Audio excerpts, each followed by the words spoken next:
त्यामुळे पुढच्या पिढीनं नेतृत्व केलं पाहिजे हे सांगत असताना शरद पवारांच्या ही आपण दृश्य पाहतोय वर्षा निवासस्थानीची मुख्यमंत्री देवेंद्र फडणवीस यांना राष्ट्रवादीच्या या शिष्टमंडळानं पत्र दिलेलं आहे। हसन मुश्रीफ, छगन भुजबळ, प्रफुल्ल पटेल, सुनील तटकरे, धनंजय मुंडे हे सगळे आपल्याला दिसतात आणि आता त्यांनी पत्र दिलेलं आहे आणि यानंतर मुख्यमंत्री देवेंद्र फडणवीस हे राज्यपालांना पत्र पाठवतील।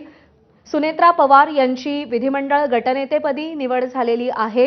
या संदर्भातलं पत्र मुख्यमंत्र्यांना देण्यात आलेलं आहे आणि त्यासोबतच आता त्यांना उपमुख्यमंत्रीपदी विराजमान होण्याची प्रक्रिया पुढे पार पाडली जाणार आहे आणि त्या संदर्भातलं निवेदन सुद्धा मुख्यमंत्र्यांना दिलं गेलेलं आहे की सुनेत्रा पवार यांना उपमुख्यमंत्रीपदी विराजमान होता यावं यासाठी। आणि त्यानंतर आता राज्याचे मुख्यमंत्री देवेंद्र फडणवीस हे राज्यपालांना पत्र पाठवतील।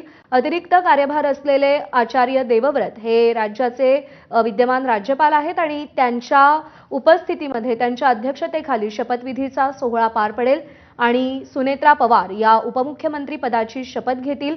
अजित पवार यांनी वेगळी वाट निवडल्यानंतर अनेक बडे नेते, अनेक मोठे नेते हे अजित पवारांसोबत गेलेले होते। त्याच बड्या नेत्यांमधले हे चेहरे आपण पाहतोय, ज्याच्यामध्ये हसन मुश्रीफ, संजय बनसोडे, त्याच्यानंतर छगन भुजबळ, प्रफुल्ल पटेल, सुनील तटकरे, धनंजय मुंडे हे सगळे जण दिसतात। आणि चर्चा अशीही होती की दोन्ही राष्ट्रवादींचं विलीनीकरण होऊ नये यासाठी हे सगळे बडे नेते आग्रही होते, प्रयत्नशील होते। तर दुसरीकडे जसं शरद पवारांनी सकाळी सांगितलं की दोन्ही राष्ट्रवादींचं विलीनीकरण होण्यासाठी गेल्या 4 महिन्यांपासून चर्चा सुरू होती आणि अजित पवारांची इच्छा होती की दोन्ही राष्ट्रवादींचं विलीनीकरण व्हावं। आणि यानंतर आपण जाऊयात, अभिषेक मुठाळ आपले प्रतिनिधी आपल्यासोबत आहेत। अभिषेक, काय अपडेट्स आहेत?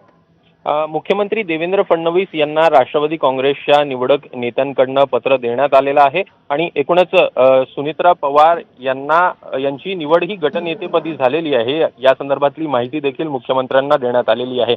एकूण आता पुढची जर का प्रक्रिया पाहिजे तर मुख्यमंत्री देवेंद्र फडणवीस हे एक पत्र राज्यपालांना लिहितील आणि राज्यपालांकडे उपमुख्यमंत्री पदासंदर्भात सुनेत्रा पवार यांची शिफारस करण्यात येईल। तसं पत्र देखील राज्यपालांना मुख्यमंत्र्यांकडून देण्यात येईल।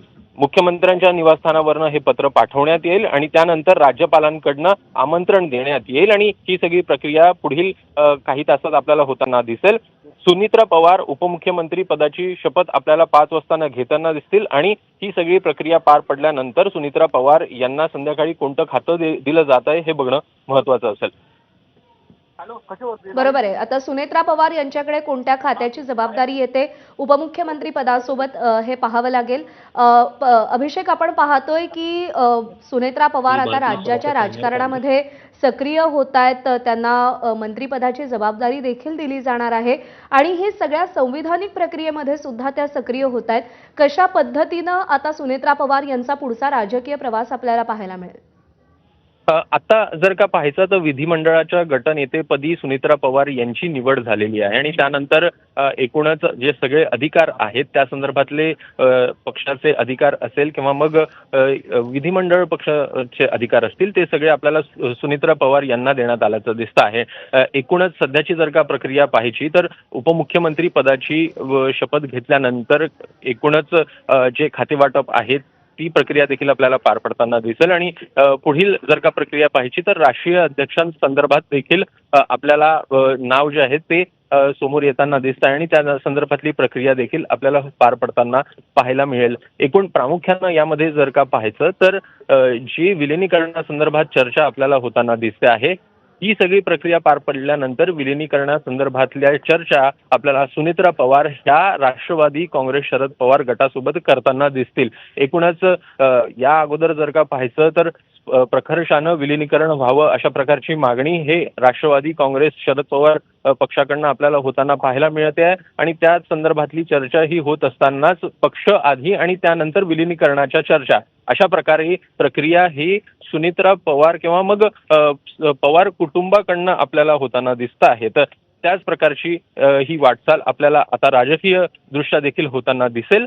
प्रामुख्यानं सगळ्यात पहिले पक्ष आणि त्यानंतरच विलिनीकरणाच्या चर्चा अशा प्रकारचं एकूणच जी वाटचाल आहे ती आपल्याला सुनेत्रा पवार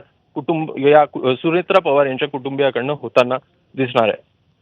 अभिषेक, या सगळ्याच्या मध्ये पक्ष आणि विलिनीकरण या सगळ्याच्या मध्ये महत्त्वाचा टप्पा आहे तो म्हणजे जिल्हा परिषद निवडणुकांचा आणि त्याचं मोठं आव्हान